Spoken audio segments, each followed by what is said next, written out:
Midnight horror show तुम्हारा सुख चैन छीन लूंगी। नदी की धार अपनी जगह से बही जा रही थी। नदी पर बने सकरे पुल पर ब्रिजेश अपने हाथ में एक कपड़े में कुछ लपेटे खड़ा सोच रहा था। चंद मिनट ठहरने के बाद ब्रिजेश ने अपने चारों ओर देखा, कहीं कोई नजर नहीं आ रहा।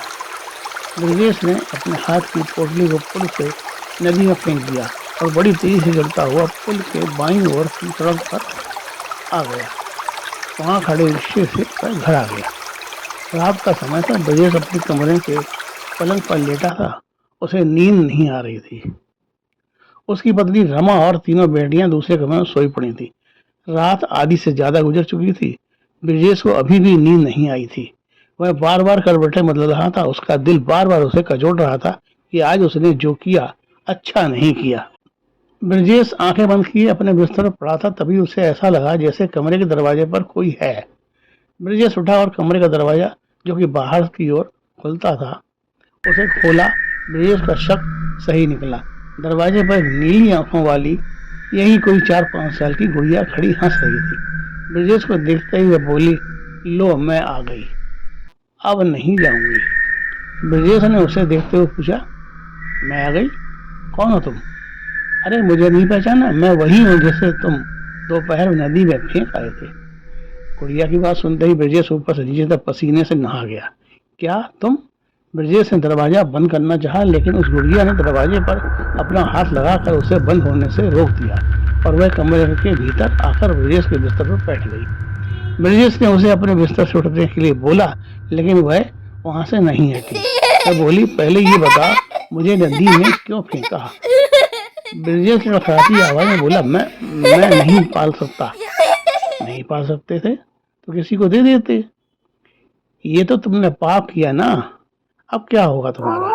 क्या तुम चैन से जी सकोगे? मैं नहीं जानता, तुम जाओ यहाँ से। नहीं, मैं यहाँ से नहीं जा सकती, क्योंकि मेरे भीतर तुम्हारा खून दौड़ रहा है। क्या तुम अपने आप से अपने खून को अलग कर सकते हो? मुझे नहीं पता।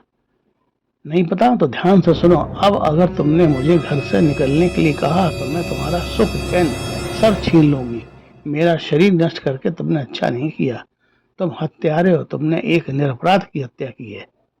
कहती हुई गुड़िया हवा के झोंके की तरह बिस्तर से गायब हो गई। गुड़िया के गायब होते ही ब्रजेश ने जैसे चैन की सांस ली। चलो अच्छा हुआ चली गई, वरना न जाने क्या करती।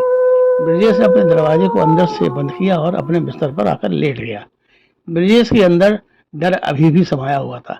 वह जैसे जैसे सोने की कोशिश कर रहा था, वैसे वैसे उसके अंदर तरह तरह की बातें उठ रही थी कि कहीं किसी ने उसको, उस नवजात को नदी में फेंकते हुए देख तो नहीं लिया।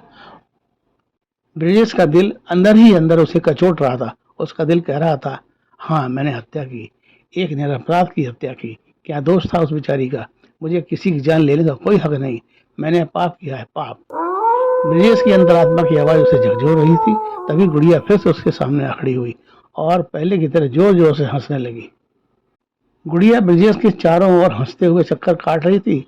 गुड़िया की हंसी ब्रजेश के दिल में जैसे चुभ रही थी। ब्रजेश के दिल का चैन जा रहा था।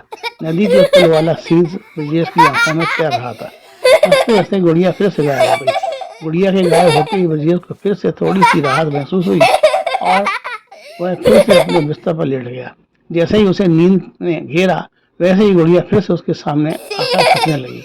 गुड़िया की हंसी की आवाज से ब्रजेश की नींद टूट गई। उसका दिल जोर जोर से धड़क रहा था। उसका चैन छिन चुका था। ब्रजेश की शादी के 5 साल के भीतर बेटी की चाहत में उसे चौथी बार भी बेटी ही दी थी, जो ब्रजेश को किसी भी सूरत में नहीं भा रही थी। उसने अपनी पत्नी रमा को बताए बिना ही अपनी नवजात बेटी को एक कपड़े लपेटकर और नदी में ले जाकर जल की गोद में डाल दिया था। लेकिन कहते हैं ना, मारने वाले से बचाने वाला बड़ा होता है।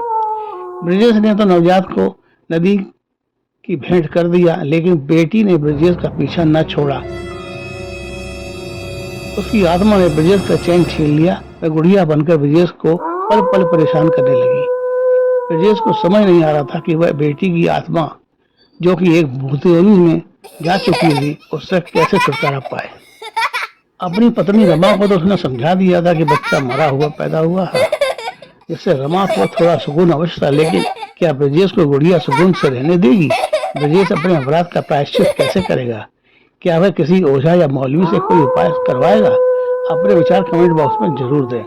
सावधान, बेटियों को जन्म देने के पहले ही मानने वाले व बेटे की चाह में अनगिनत बेटियों पर अत्याचार करने वालों, सावधान हो जाएं। कहीं ऐसा ना हो जन्म से पहले मरने वाली की आत्मा आपके दिल का चैन और सुकून भूत बनकर न छीन ले, क्योंकि आत्मा अमर है, वही नहीं मरती। वह आपसे आपके अपराध का बदला जरूर लेती है। बेटे और बेटी